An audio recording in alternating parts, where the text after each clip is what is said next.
Coming in Facebook, coming in YouTube, getting ready to start my show called Jimmy Rants over on Instagram. Got a really big study / paper to share with you today. That this one is all over the media today, especially in the keto space. So get ready. This is a big one today we're going to share about. Hello, Norma. Thank you for being here today. This hit the wires, I want to say late last night, and people started posting about it early today, and it's not even in publication yet, but it's about to be published in a pretty major journal, and it's basically vindicating saturated fat as being an enemy in our health. What's up, Nancy? What's up, Tracy? Hello, YouTube. Thank you for being here today, as always, as well.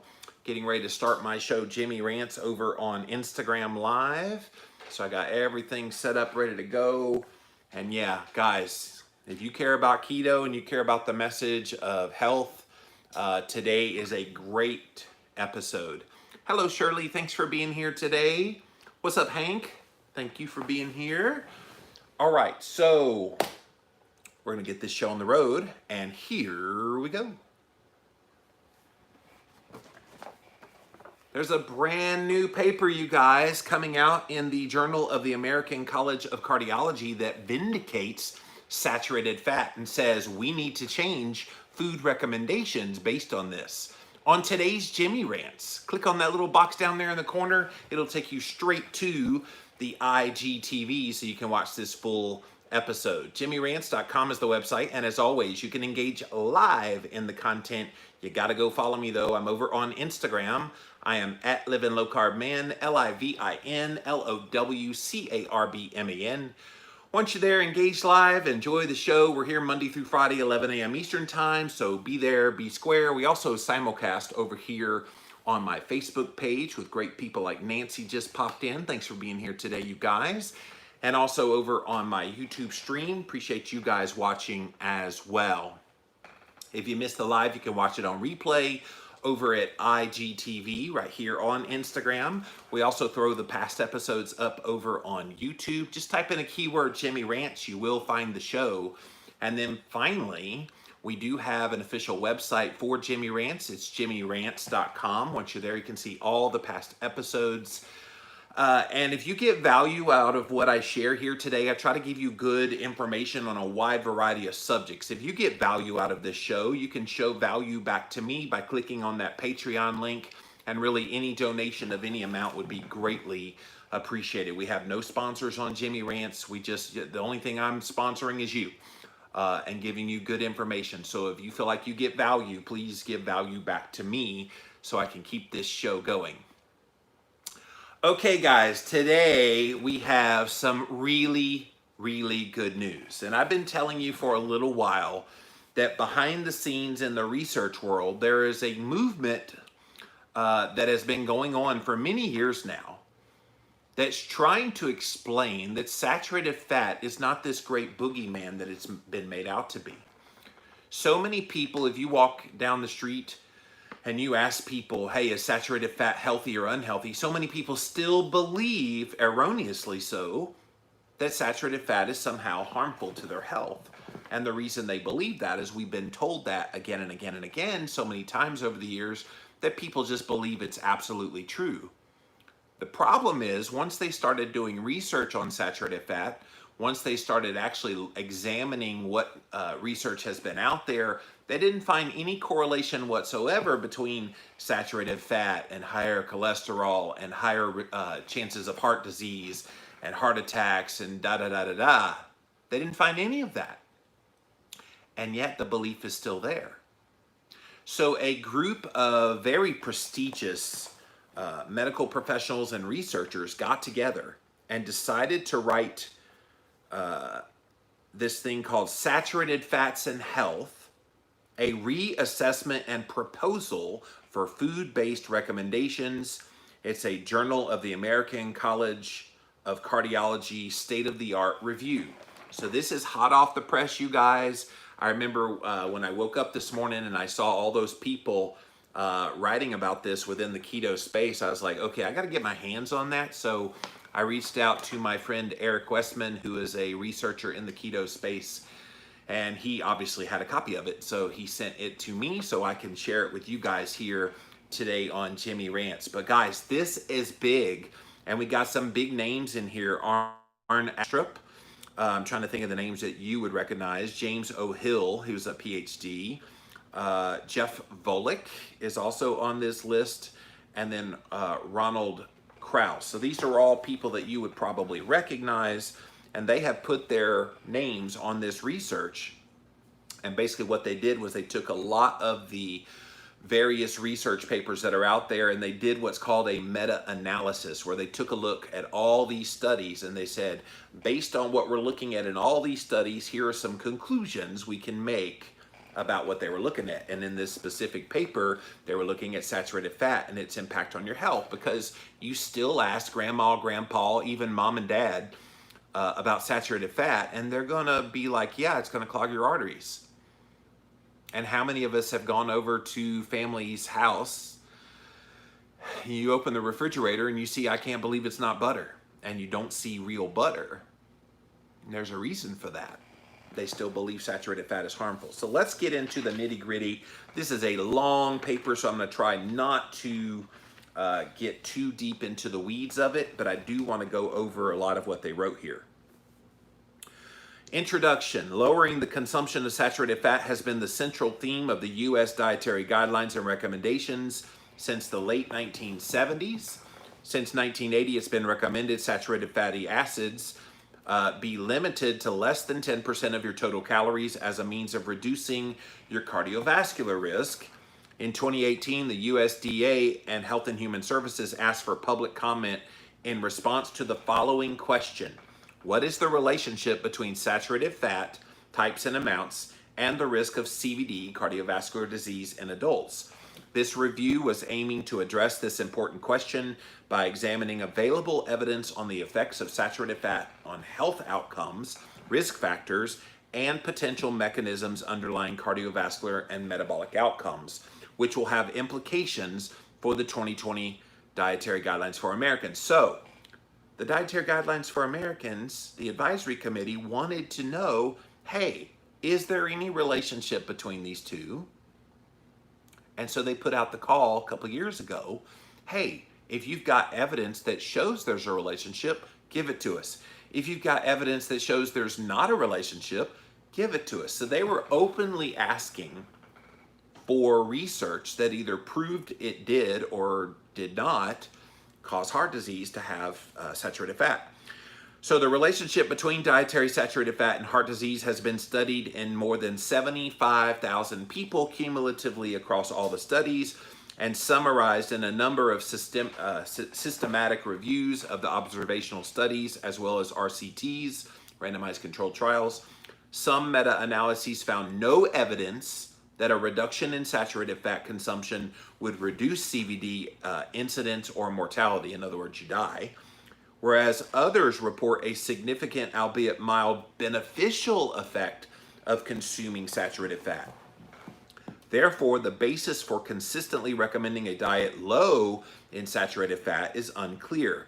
So the purpose of this review here today is to critically evaluate the health effects of dietary saturated fatty acids and to propose an evidence-based recommendation for a healthy intake of different SFA food sources. Okay, if you just joined us, you guys, I am reading from what is the biggest story in keto here today. There is a brand new reassessment and review of all the various studies, and they did a meta-analysis looking at saturated fat and its impact on your health. This is all over the keto space today, and this is going to be published in the Journal of the American College of Cardiology any day now. But I got my grubby hands on it and thought I would share it with you guys here today on Jimmy Rants. So, saturated fats comprise a heterogeneous group of fatty acids that contain only carbon and carbon, blah, blah, blah. We don't need to get in all the scientific jargon. Let's keep going and see. Basically, they just describe the scientific process of what a saturated fat is, how it works through the body. Don't think we need to go into all that. Okay, here's a good one. In the discussions of foods, it is useful to distinguish between fat and fatty acids. Saturated fat can be defined as foods that are primarily lipid and solid at temperatures at which they are customarily stored and consumed. Things like butter and butter fat, dairy-derived fats contained in cheese, animal fats like tallow and lard, and plant oils like cocoa butter, chocolate, coconut oil, palm, and palm kernel oils. These fats are solid because they are comprised of mostly saturated fatty acids, where the term saturated designates a specific chemical structure of fatty acids, specifically a reduced ability to chemically react with I2 or H2. So the major saturated fatty acids in most human diets is stearic, palmitic, myristic, and lauric acids. Foods from which saturated fats can be derived are things like full-fat dairy, yogurt, and cheese, and usually said to contain saturated fats, although they contain saturated fatty acids, which are chemically defined structures, whereas saturated fats are complex chemical mixtures of all the saturated fatty acids. That's getting a little bit in the weeds, but the point is they have saturated fatty acids in them, which is what they're trying to establish here. And then, okay, if they have them in them, are they having any negative effect on your health?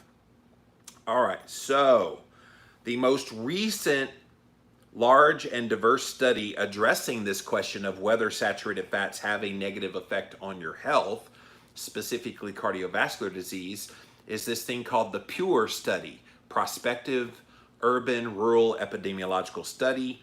They looked at 135,000 people, mostly with CVD from 18 different countries, 5 different continents. 80% of them are low and middle income countries. Increased consumption of all types of fat, which includes saturated, monounsaturated, and polyunsaturated, was associated with a lower risk of death and a neutral association with CVD. Did you get that? The PURE study found, yeah, they had fat, but they had a lower risk of death. And nothing changed about cardiovascular risk.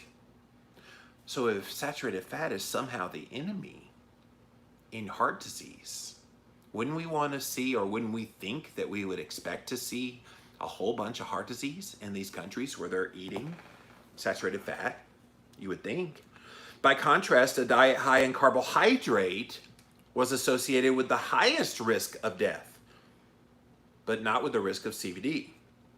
This study also demonstrated that individuals in the quintile with the highest intake of saturated fat, which was about 14% of their calories, had the lowest risk of stroke, and that is consistent with other meta-analyses of various studies. Furthermore, in a newly published study of nearly 200,000 participants from the UK Biobank who were followed up for nearly 11 years, there was no evidence saturated fat was associated with any kind of incidence of CVD. In contrast, the substitution of polyunsaturated fat for saturated fat was associated with a higher risk of CVD. And this is important because in the mainstream of recommendations of what they tell people to do, cut your saturated fat and replace it with vegetable oils. And what is the primary fat found in vegetable oils, seed oils? Polyunsaturated fats. While there was also a positive relation of saturated fat intake with all-cause mortality, this became significant only with intakes well above the average consumption. In other words, the more saturated fat you ate, the less likely you were to die. Now that runs counter directly to the message we've been given. People are scared half to death to eat saturated fat simply because they think the more saturated fat they eat, they're clogging their arteries and they're going to get a heart attack. But what they're saying in this paper is they've looked at all the various studies that are out there, and there's no evidence to show that the higher amount of saturated fat that you consume, that you're increasing any kind of disease whatsoever or your risk of dying from it. Notably, the diet with the lowest hazard ratio for all-cause mortality, comprised of high fiber, which was defined as 10 to 30 grams a day, protein from 14 to 30% a day, monounsaturated fat 10 to 25%, and moderate polyunsaturated fat 5 to almost 10% with minimal starch intake. For dietary carbohydrate, as shown in the PURE study, higher consumption mainly from starchy carbs and sugar was associated with a much higher risk of CVD and mortality. So in other words, the connection to heart disease and dying from some kind of a heart-related event is coming from carbohydrates. And this is the thing that just gets me. The basis of the dietary guidelines for Americans is still very heavily carbohydrate. And so if we're gonna look at what the real causes of heart disease are, we need to take the focus off of saturated fat because there's a whole lot of nut in there. But if you want to take a look at what evidence is showing, and what it is showing is starch and sugar are contributing directly to heart disease and people dying from it. And that's a fact that's not nearly underscored enough, and you're not hearing anything about it in the mainstream. In the context of contemporary diets, therefore, these observations would suggest there is little need to further limit the intake of total or saturated fat for most people. By contrast, restricting carbohydrate, particularly refined carbohydrate, may be much more relevant today for decreasing the risk of mortality, especially those who have insulin resistance and type 2 diabetes, which I would argue is probably 70 to 80% of the population has some level of insulin resistance and type 2 diabetes. Most randomized trials of nutrient intake and clinical events have been relatively small in size. Those that comprise the basis of dietary recommendations to limit saturated fat were conducted 40 to 50 years ago. Now get this. All the studies that looked at limiting saturated fat, they happened in the 1980s. 70s and 80s. Since then, crickets. It's almost as if they said, okay, science has settled this question and we are no longer going to question it whatsoever. But how many people still believe saturated fat is somehow causing heart disease? A lot. The vast majority. And if you reveal to them, you know that research was done like 40 or 50 years ago, and today we have a lot of evidence that shows the exact opposite, that the more saturated fat you eat, the less heart disease you have. Would that surprise you? And it would surprise a lot of people. By far, the largest contemporary study of diet is the Women's Health Initiative. It had nearly 49,000 women, which demonstrated that risk for heart attack and stroke was unaffected after 8 years of low-fat diet in which saturated fat was less than 10% of their total energy intake. In other words, it didn't make them healthier to cut their saturated fat. It did not. The Predimed study compared a standard low-fat diet to a Mediterranean diet supplemented with nuts and olive oil. Despite an increase in total fat intake by 4.5% of total energy, major cardiovascular events and death were significantly reduced compared to the control group. So they added in more fat, and cardiovascular events and death from it reduced. Huge. It turns everything upside down about what we've always believed about fat and its supposed negative effects on our health. Furthermore, in the 6 most recent systematic reviews and meta-analyses of randomized trials, results showed that replacing saturated fat with polyunsaturated fat had no significant effect on your coronary outcomes or on total mortality. And yet that's exactly what they're telling us to do. I hear on the radio from time to time this commercial from the American Heart Association. And they say, oh, we need to reduce your consumption of the bad fats like saturated fats and replace them with a healthy oil like vegetable oil and canola oil if you want to be heart healthy. And yet what they're demonstrating in this paper here is that's not true at all. You don't get a benefit. It doesn't improve you whatsoever. And it should beg the question, if there's no improvement when you switch out your saturated fats for polyunsaturated fats, if there's no benefit seen, there's no change happening at all, could it be that it's not the saturated fat after all? Why is this not obvious? Why is this still controversial in any way to say the saturated fat is not the grand boogeyman that it's been made out to be? It's not. Even if these analyses were to be challenged, for example, based on the criteria for study selection or any other lines of evidence, an important possibility to consider is that an apparently lower risk of CVD with substitution of saturated fatty acids by polyunsaturated fatty acids could be attributed to a possible beneficial effect that comes from PUFAs, the polyunsaturated fats, and not necessarily that there was an adverse effect of the saturated fat. So they want to say that, well, saturated fat we know harms you, and so switching it out for a better option is always going to be better. And I'm going, okay, but what if no change happens when you change to that better? What if there is no deleterious effect of doing that switch? Did you need to make the switch is the question. Now, if your outcomes became far better after making the switch, then they would have a leg to stand on, but that's not what happened.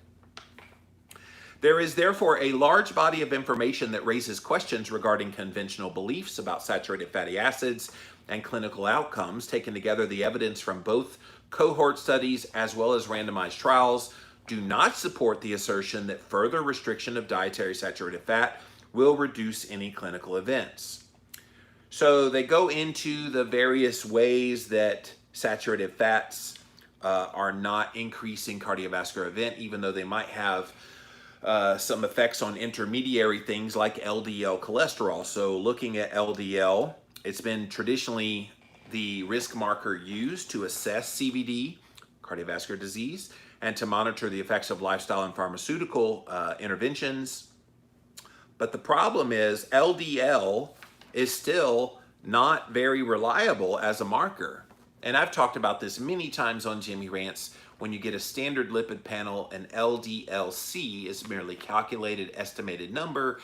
It's not really telling you a whole lot about anything. It's when you kind of get the breakdown of that LDL into the various particles and what the size of those particles are. That's the thing that matters the most. And they go through all the different studies that are out there. I've talked about them so often. I think we'll move on. But the main point is, from an LDL perspective, it's a whole lot of nothing there. There's no association that lower levels of LDL cholesterol are somehow more protective of you than higher levels of LDL. And I still have people write to me just about every day. I just got one yesterday here on Instagram in a direct message. The person said, oh, my wife is very concerned, and here's her numbers. And she had like a 232 total cholesterol. Her LDL was like 140 something. And of course, on the standard lipid panel, it says high. So that freaks people out. Oh, it's high. Yeah, it's high on the scale that they're looking at. But the scale that they're looking at is flawed. And so people still freak out about this. But LDL is a whole lot of nothing when it comes to your risk of cardiovascular disease.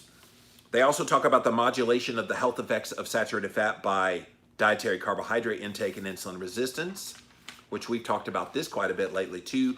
Insulin resistance states like metabolic syndrome, prediabetes, type 2 diabetes affects well over 100 million people in the US alone. Insulin resistance manifests functionally as carbohydrate intolerance. Listen to that, guys.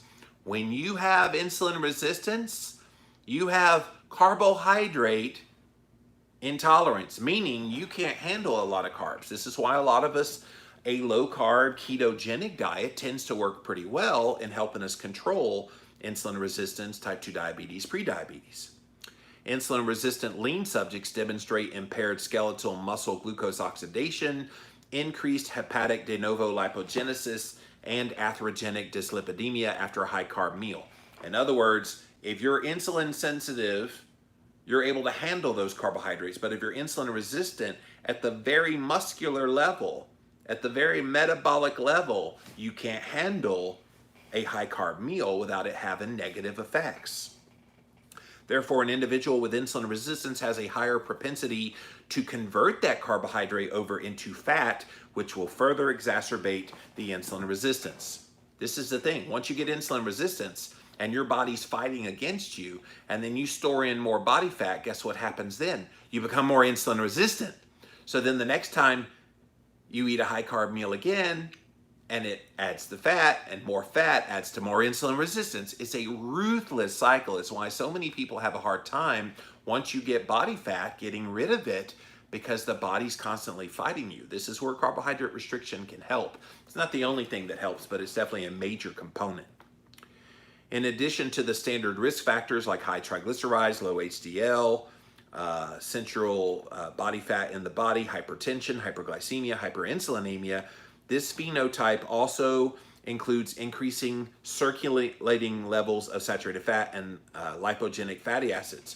So I remember Dr. Volek, who is a part of this review that I'm looking at right now, he did a study many years ago, I want to say like 2008, 2009, and I remember sitting in a conference when he was revealing this study, and he said those who consume the highest amounts of saturated fat in their diet actually had the lowest amount of circulating blood fats, circulating blood saturated fat. And that seems so counterintuitive. You would think if you ate more saturated fat, that more of that saturated fat would be in your blood, but that's not what happens at all. The saturated fat in the blood actually comes from the consumption of carbohydrate. So when you consume especially refined carbohydrates, but really any carbohydrate that would turn to sugar in the body, that is what leads to a higher level of saturated fats in the blood. Think triglycerides. And that is what is going to be the increased risk of cardiovascular disease. So you see, it's not the saturated fat at all. It's the triglycerides, which comes from carbs. It is important to distinguish between dietary saturated fat and circulating saturated fat. And he goes into that study that I just described for you guys. All right, so let's keep going here. If you joined us late, yes, there is a brand new assessment. They're reassessing food-based recommendations for saturated fat and health. This is a review of a paper that's about to come out in the Journal of the American College of Cardiology. I have the hot off the presses scoop for you guys here today.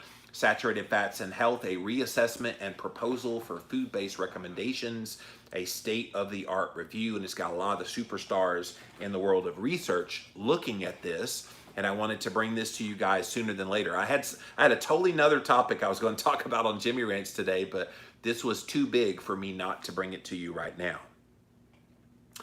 All right, so they talk about tailoring dietary saturated fat intake to your cardiometabolic risk. Despite many decades of nutrition research in humans and animal models, the scientific community has not yet reached a consensus on what the one diet is. They've tried low fat, it failed. They tried Mediterranean, it failed. And they haven't been able to achieve an optimal metabolic health for everyone on any one given diet.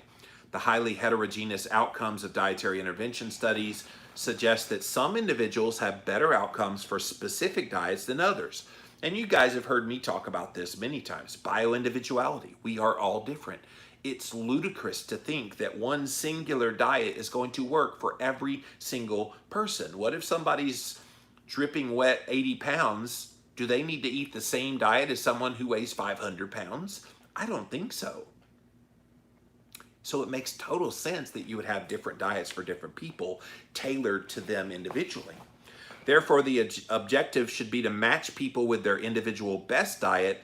And conversely, as discussed above, the once apparent tight link between dietary saturated fat and CVD appears to be loosening as a result of mounting evidence that casts doubt on that established belief. And I'll remind you, the last major studies looking at any kind of association between saturated fat intake and cardiovascular disease took place 40 to 50 years ago. I would think any scientist worth his salt that still believes in that hypothesis needs to be trying to replicate those studies right now.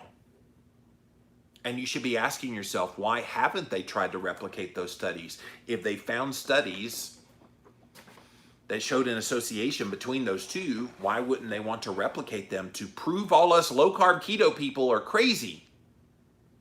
The reason is they have the dietary guidelines in place.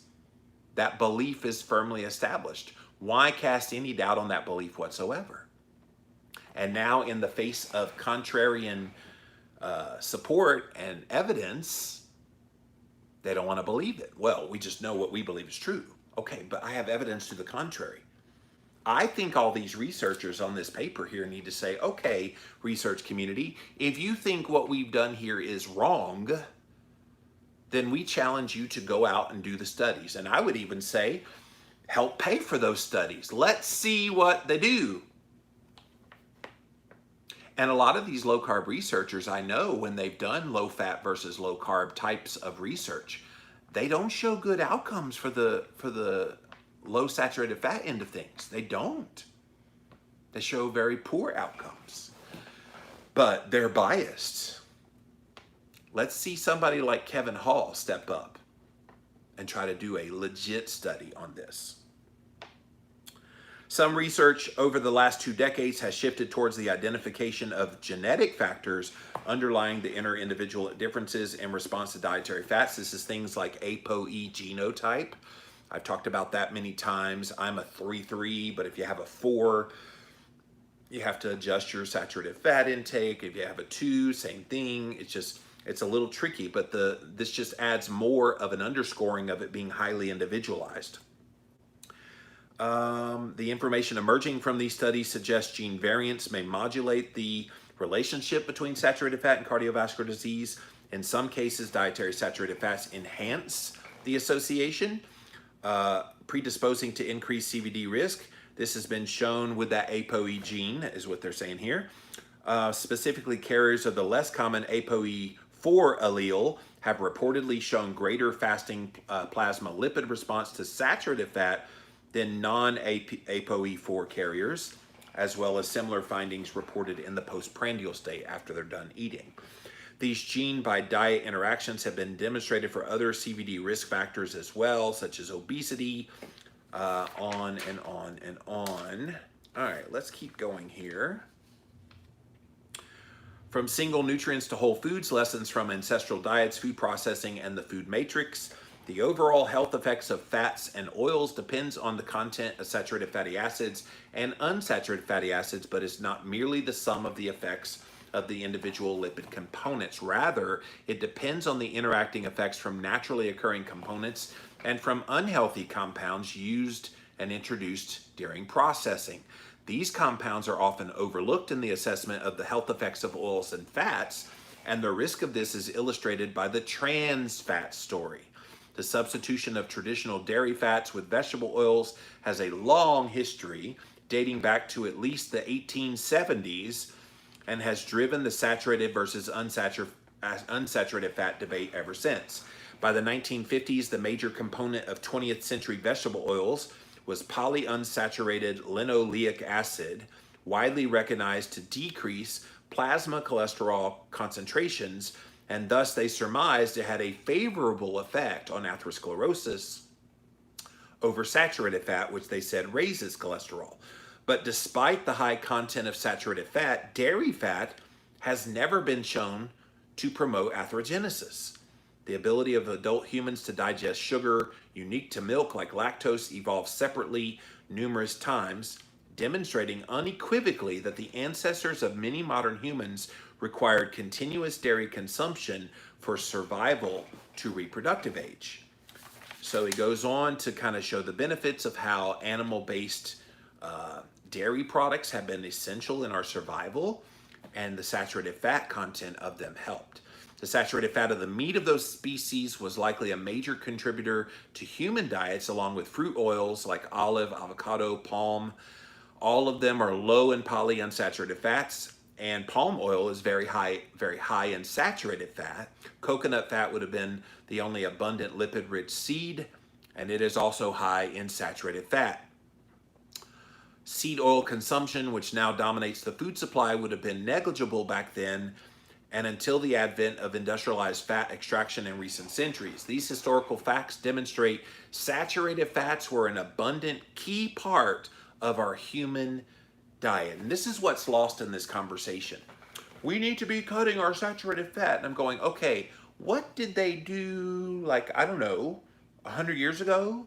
150 years ago? 500 years ago? How are they eating? And go back to hunter-gatherer times from an ancestral standpoint. Do you think when they killed the animal that they were worried about the saturated fat content clogging their arteries and giving them heart disease? I think not. They ate the food. It was delicious. It was nutritious. It gave them satiety. They got all these benefits. And oh yeah, by the way, they had no heart disease. We didn't start having major heart disease happening in America until we started introducing processed carbohydrates to the food supply. That's when all you know what broke loose and heart disease became a thing. But nobody wants to look at the historical aspect of how saturated fats helped us get to where we are today. If it weren't for saturated fats, the human species would not have survived. By the 1970s, many experimental studies in animal models were conducted with dietary coconut oil of unspecified origin, which reliably caused dramatic increases in blood cholesterol in rodents. This was taken as evidence that saturated fats are inherently atherogenic. However, coconut oils of the era were unusually highly processed, often fully hydrogenated. Recent gentle preparation methods yield virgin coconut oils that do not raise your LDL compared to customary diets. They have similar effects compared to olive oil in humans. Studies in rodents demonstrate that while highly processed, refined, bleached, deodorized coconut oil will raise your serum cholesterol, virgin coconut oil does not. So those of you that get coconut oil in your diet, get virgin coconut oil, and it has shown to be no effect on your LDL cholesterol. In the last decade, the concept of processed contaminants generated from high temperature treatments of oils in the presence of trace metals has come to the forefront. The triglyceride derivatives glycidyl and monochloropropanoidal esters are common contaminants well studied for their carcinogenic properties. Recently, the metabolic effects of virgin coconut oil and oil processing on human liver cells were investigated. A method was developed to enable cells to take up the whole oil, including the contaminants, and the oil passed through successive stages of processing, starting with virgin oil, then subjected to free fatty acid removal, bleaching, deodorization. With all this increase in processing, cellular cholesterol increased. And they talk about that. So in other words, try to stay away from those heavily processed ones and stick with the virgin ones. Human studies that assume all foods that are high in saturated fats are similarly atherogenic come in many cases from an era prior to the recognition of these contaminants. So this is an important part of this discussion, because if they're going to lump in all saturated fats as one thing, they're not. And you have to look at the kinds. This is why getting more quality saturated fats is important. This is why I'm a big fan of like grass-fed butter. This is why I'm a big fan of virgin coconut oil if you're going to use coconut oil, beef tallow from quality animals, lard from pastured pigs. You're gonna want to try to have the highest quality, because quality matters in this discussion of saturated fat. All right, let's see what else they have in here. All right, so they talk about the various health effects of differing food sources of saturated fat. Dairy is the major source of saturated fatty acids in most people's diets, and major dietary guidelines recommend low-fat or fat-free versions to limit the saturated fat. However, food-based meta-analyses consistently finds that cheese and yogurt intakes are inversely associated with CVD risk. In other words, you eat it and you have a lower CVD risk. Whole fat dairy may also be protective against type 2 diabetes. Using circulating biomarkers of dairy intake, an inverse association with CHD was found, whereas for other biomarkers, a neutral association was found with total mortality. Moreover, a pooled individual level of nearly 65,000 participants across international cohorts found that plasma and tissue levels of odd-chain saturated fatty acids and natural ruminant trans fatty acids, in other words, the trans fats naturally found in meat, all of which reflect dairy fat consumption, were associated with a lower risk of diabetes. Cheese and yogurt consist of complex food matrices. Major components include fatty acids, protein like whey and casein, minerals like calcium, magnesium, and phosphate, sodium, phospholipid components of milk fat. Yogurt and cheese also have probiotics, bacterially produced bioactive peptides, short-chain fatty acids, and vitamins like vitamin K2. The complete matrix and components of dairy may explain why the effect of dairy food consumption cannot be explained on cardiovascular risk and predicted in its content in saturated fats. This is an important part of this conversation, guys. When we look at these foods, we assume people see meat, for example, and all they see is protein, fat, and they assume all that's in it is protein and fat. But there's so many good micronutrients that come in it, and that's what they're saying in this paper. With the milk and the dairy types of products, there's so many extra things in there that we're not giving credence to. And those extra things are probably providing the benefit, which makes them far healthier for you than they ever imagined. If you only look at dairy products as saturated fat and you're missing things like K2, you're missing minerals like calcium, magnesium, phosphate, you're missing key proteins like whey and casein, you're missing all these elements that go into dairy products, of course you're gonna think that they're higher risk. And of course you're gonna have a blind eye to what's going on. But this is why we have to continually remind people things like dairy are not just saturated fat. Things like meat are not just protein and saturated fat. They're not. What about eggs? Eggs can be a significant contributor to your total saturated fat intake. In fact, I had 8 eggs for breakfast today, cooked in grass-fed butter. Eggs are also nutrient dense, providing important nutrients that are not widely available in other foods. Well-designed prospective population-based studies have provided conflicting evidence on egg consumption and CVD risk, but a number of meta-analyses have found that the higher egg consumption that you have, the lower risk of CHD, and may be associated with even a lower risk of stroke. Randomized controlled trials have found neutral or beneficial effects on all the cardiometabolic risk markers in people with diabetes and pre-diabetes. All right, let's keep looking here. All right, so research gaps and directions. So we're getting close to the end, and I definitely want to see what you guys have to say. The dietary recommendation to reduce saturated fatty acids without considering specific fatty acids and food sources is not aligned with the current evidence base. As such, it may distract from other more effective food-based recommendations, may also cause a reduction in the intake of things that are nutrient dense like eggs, dairy, and unprocessed meats. They may also help decrease the risk of CVD, type 2 diabetes, and frailty, and particularly those who are in the at-risk groups. Furthermore, based on several decades of experience, a focus on total saturated fat has had the unintended effect of misleadingly guiding governments, consumers, and industry towards food. The diversity of the foods containing saturated fatty acids, which may possess harmful, neutral, even beneficial effects in relation to their health outcomes. We strongly recommend that we get a more food-based translation of how to achieve a healthy diet and reconsidering the guidelines on the reduction of total saturated fat. Indeed, a focus on gently processed foods is more likely to emerge as a key factor until more is known about the health effects of specific processing contaminants, so those levels can be minimized. So in conclusion, in this paper, you guys, the long-standing bias against foods containing saturated fat should be replaced with a view towards recommending diets consisting of healthy foods. Translation, real foods. What steps could we do to shift this bias? We suggest that we enhance the public's understanding that many foods, including whole-fat dairy, can play an important role in meeting dietary and nutritional recommendations that are rich in saturated fat.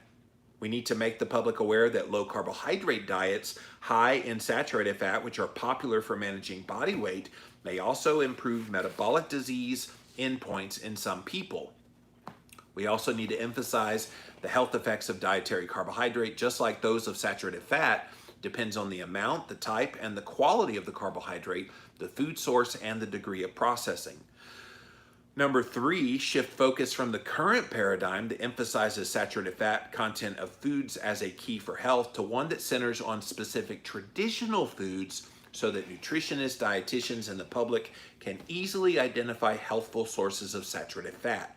And then finally, number 4, encourage committees in charge of making macronutrient-based recommendations, like the Dietary Guidelines Advisory Committee, to translate those recommendations into appropriate, culturally sensitive dietary patterns tailored to different populations.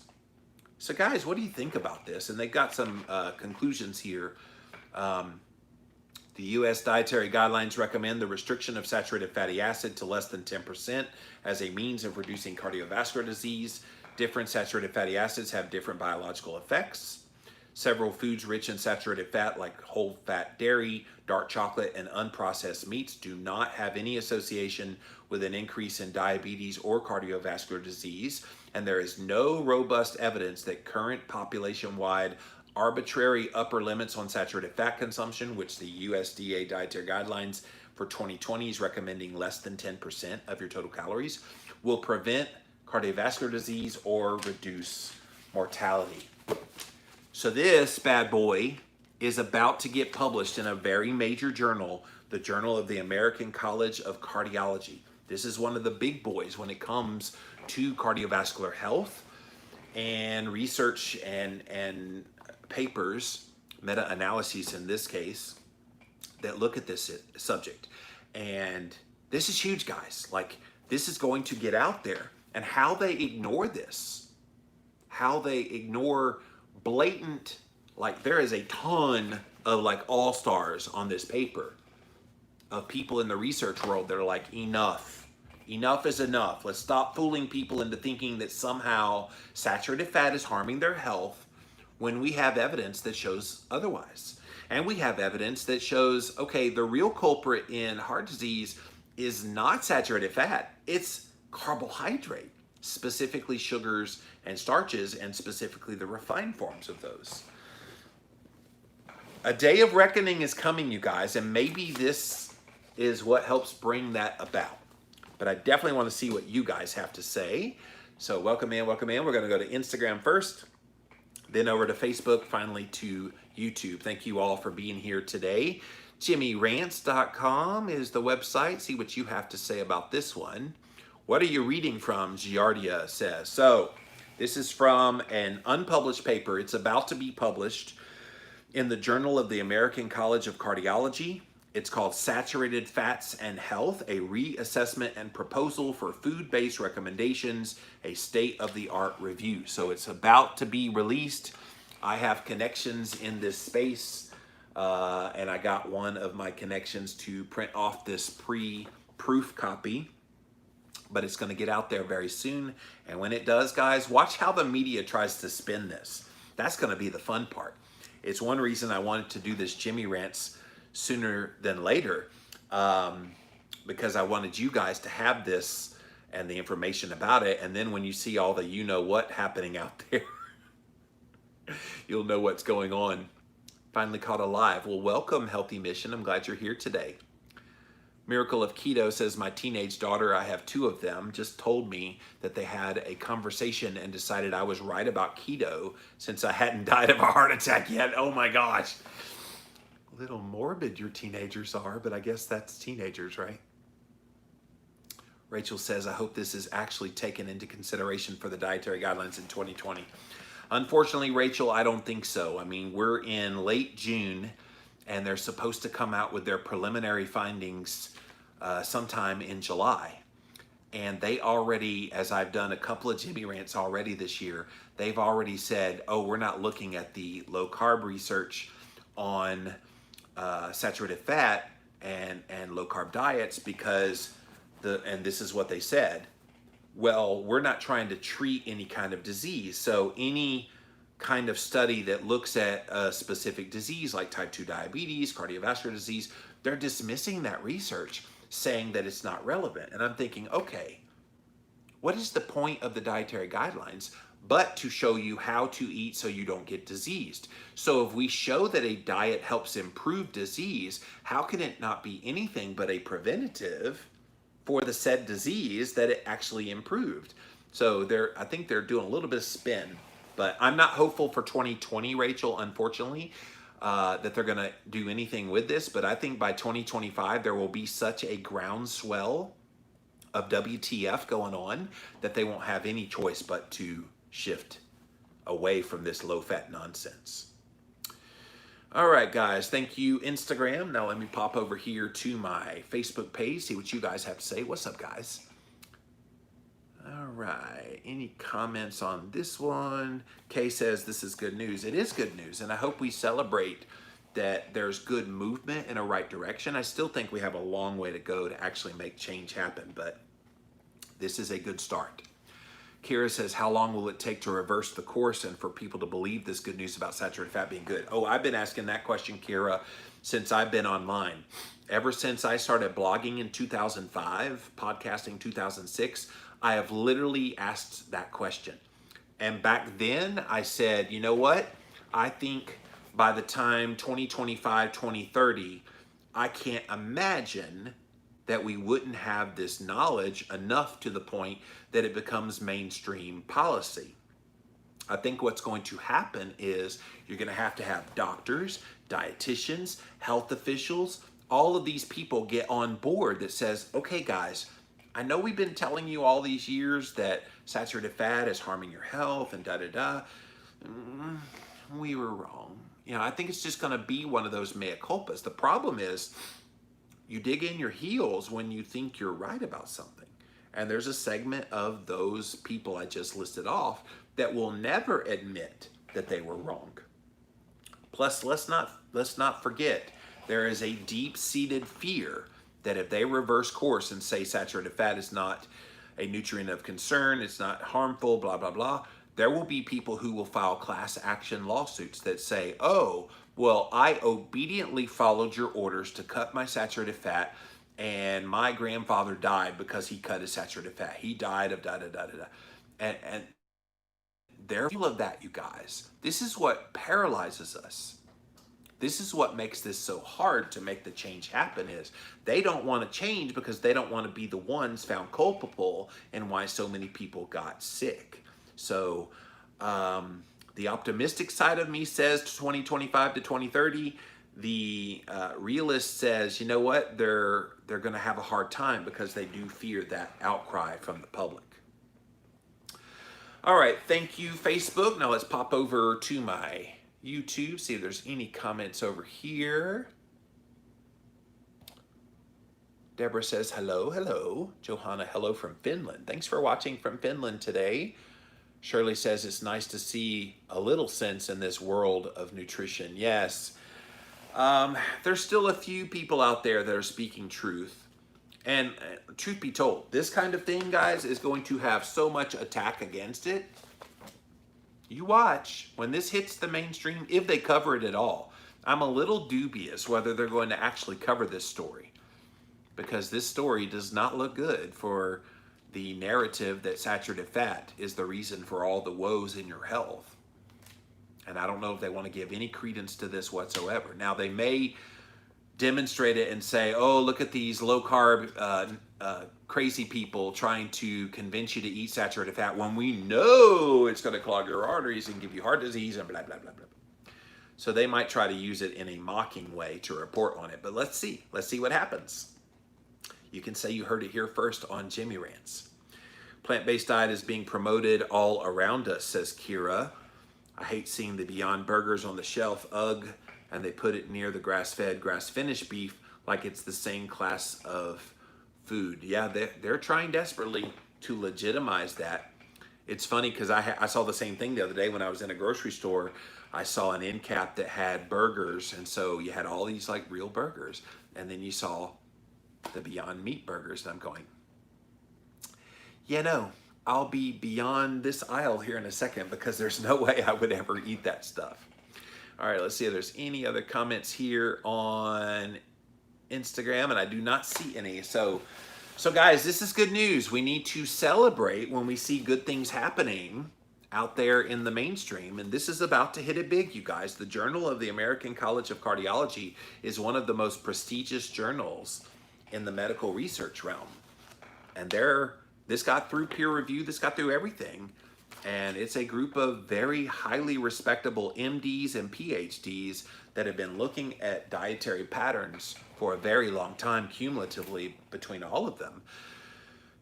And we need to just highlight this. So share this video everywhere you can so that people know there is good things happening behind the scenes when it comes to saturated fat. That's it for this episode of Jimmy Rants. JimmyRants.com is the website. As always, you can engage live in the content. We're right here on Instagram at Livin' Low Carb Man, LIVINLOWCARBMAN. We go live Monday through Friday, 11 a.m. Eastern Time. Lena says there might not be such a demand for cardiologists then. Oh, talking about, shifting over to this. Well, that's good. I don't think cardiology needs to be a big thing. Cardiology became this big business because open heart surgeries and all these procedures are making a lot of cardiologists a lot of money. I don't think it matters if we lose cardiologists. Shift into something else that's preventative. Help people not get heart disease. Help people not have to have procedures that a cardiologist would be needed for. That's the way you do it. We also simulcast, by the way, over here on my Facebook page as well as on my YouTube live stream. Thank you all for being here today on Jimmy Rants. If you missed the live, you can watch it on replay on IGTV. You can also watch the replay over on YouTube. Just type in a keyword, Jimmy Rants. You will find the show. And finally, go to JimmyRants.com. It's the official website for this here show. You can see all the past episodes there.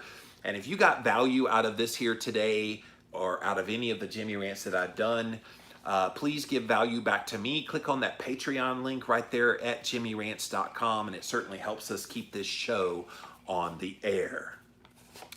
So that's it for now, you guys. We'll be back again real soon with another episode of Jimmy Rants. Bye.